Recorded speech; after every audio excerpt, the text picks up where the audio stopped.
Video काल्पनिक हो सकता है और इसका उद्देश्य किसी भी व्यक्ति, समुदाय, धर्म की भावनाओं को ठेस पहुंचाना नहीं है। यह व्यक्तिगत और निजी विचार हैं और केवल उन्हीं व्यक्तियों के लिए हैं जो इन वीडियो को देखना या सुनना पसंद करते हैं। तो मेरी जहाँ तक जानकारी है कि 7 लोक होते हैं, जिसमें पहला सबसे नीचे है पृथ्वी लोक, जिसको मृत्यु लोक कहते हैं। इसके बाद सेकंड में आता है मृत्यु लोक में इंसान और ये छोटे मोटे भूत प्रेत जिन्न खबीज इत्यादि यहीं रहते हैं पृथ्वी पर, इनकी आगे की गति नहीं होती। दूसरा होता है जिसमें लोकल देवी देवता आते हैं। तीसरा होता है जिसमें उच्च श्रेणी के देवी देवता आते हैं, जैसे मेहंदीपुर बालाजी हैं, दुर्गा हैं, काली हैं, इस तरह के देवता तीसरी श्रेणी के आते हैं। चौथा होता है जिसमें फरिश्ते आते हैं और पांचवा होता है यह प्रशासनिक लोक होता है, जिसमें पृथ्वी पर जनसंख्या, हर एक जीवों की संख्या कितनी रहेगी, कितनी नहीं रहेगी, किसका शासन रहेगा, किसका नहीं रहेगा, तो मंत्र तंत्र सब यहीं से होते हैं, 5वें लोक से। तो जहाँ तक मेरी जानकारी है कि मेरा 5वां लोक ही है। और जिन्होंने इस वीडियो को फॉलो किया है और जिन्होंने यूट्यूब पर जो सब्सक्राइबर हैं उनका भी यही रहेगा, क्योंकि जहाँ तक मेरी जानकारी है लगभग 700 के करीब व्यक्ति जिनको कि मैं अपनी सिफारिश से उस स्वर्गलोक में भेज सकता हूँ, जो इसके सब्सक्राइबर हैं और फेसबुक पर जो इसके फॉलोवर्स हैं। तो अभी लगभग 520 की आसपास संख्या है दोनों की। इससे ज़्यादा अब लोग इन वीडियो को सब्सक्राइब या फॉलो नहीं करें, क्योंकि इससे ज़्यादा इसमें क्षमता नहीं है। बाकी की जो 700 और 520 की जो संख्या बची है वो सभी आरक्षित है। वो उन लोगों के लिए है जिन्होंने मदद की है, चाहे वो किसी भी जाति के हों, किसी भी धर्म के हों, किसी भी संप्रदाय के हों। तो अब मेरा ये अनुरोध है कि इन वीडियो को सब्सक्राइब या फॉलो करने की आवश्यकता नहीं है।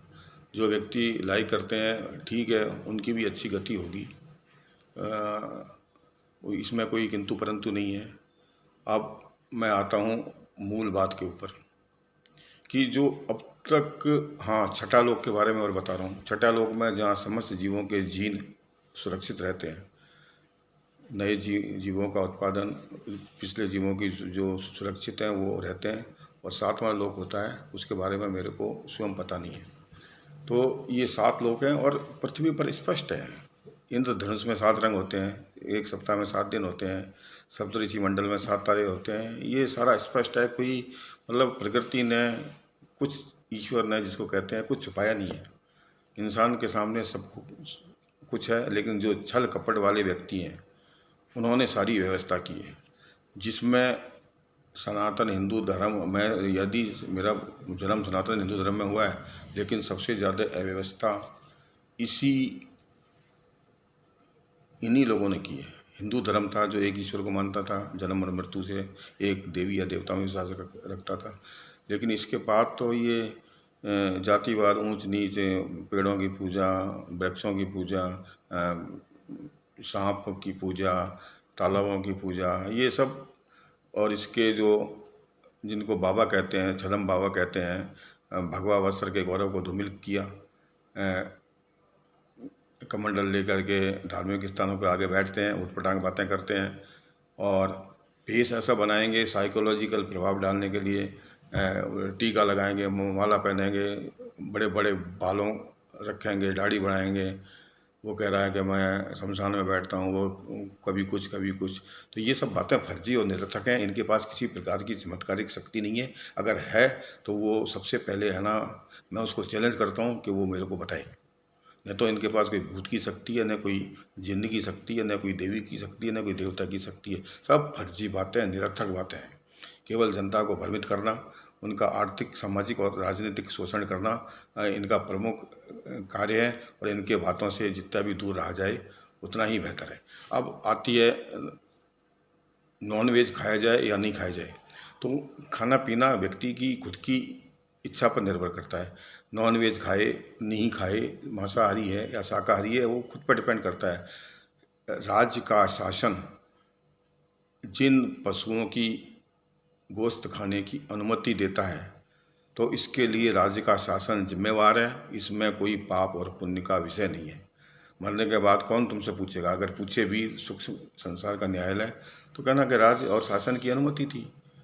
प्रतिबंधित पशु जो राज्य के द्वारा हैं वो नहीं खानी चाहिए, और जो राज्य के द्वारा अनुमोदित हैं उनका गोश्त खाया जाए तो कोई पाप और पुण्य वाली बात ही नहीं होती है।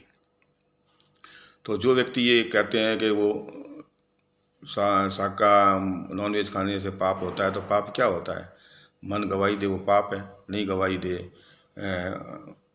वो पुण्य है। तो इससे जो पशु पालते हैं, जो किसान पशुपालक हैं, उनको रोज़गार मिलता है, जो दुकानदारों को रोज़गार मिलता है, जो मीट की दुकानें हैं उनको रोज़गार मिलता है। और इतनी बड़ी तादाद में पशु हो जाएंगे तो इंसानों का जीना ही मुश्किल हो जाएगा। तो और स्वादिष्ट खाना मिलता है, अब जिसकी इच्छा करे वो खाए और जिसकी इच्छा करे नहीं खाए। ये कोई पाप और पुण्य का विषय नहीं है, ये कोई धार्मिक विषय है ही नहीं। लेकिन कुछ व्यक्ति ऐसे हैं, जब गैर हिंदुओं का त्यौहार आता है बकरीद, तो उनका चेतन अहिंसा के लिए जाग उठता है। तो अहिंसा अगर जिस जंतु से शेर सामने आ रहा है या हाइना सामने आ रहे हैं या और कोई खतरनाक जीव सामने आ रहा है, तो उसके लिए तुम अगरबत्ती थोड़ी करोगे, अपनी जान बचाने के लिए उसको मरोगे। अभी तुमने देखा कि आदमखोर लकड़बग्गा, आदमखोर क्या है ये, पैंथर, अभी कुछ दिन पहले न्यूज़ थी, उसने 8 इंसानों को मार दिया। तो मरना ही था, नहीं तो इंसान मरेगा। तो ये जो धार्मिक इन सनातन धर्म के लोगों ने जो इसको नॉन वेज को एक मतलब भय का माहौल बना रखा है, ऐसा कुछ भी नहीं है।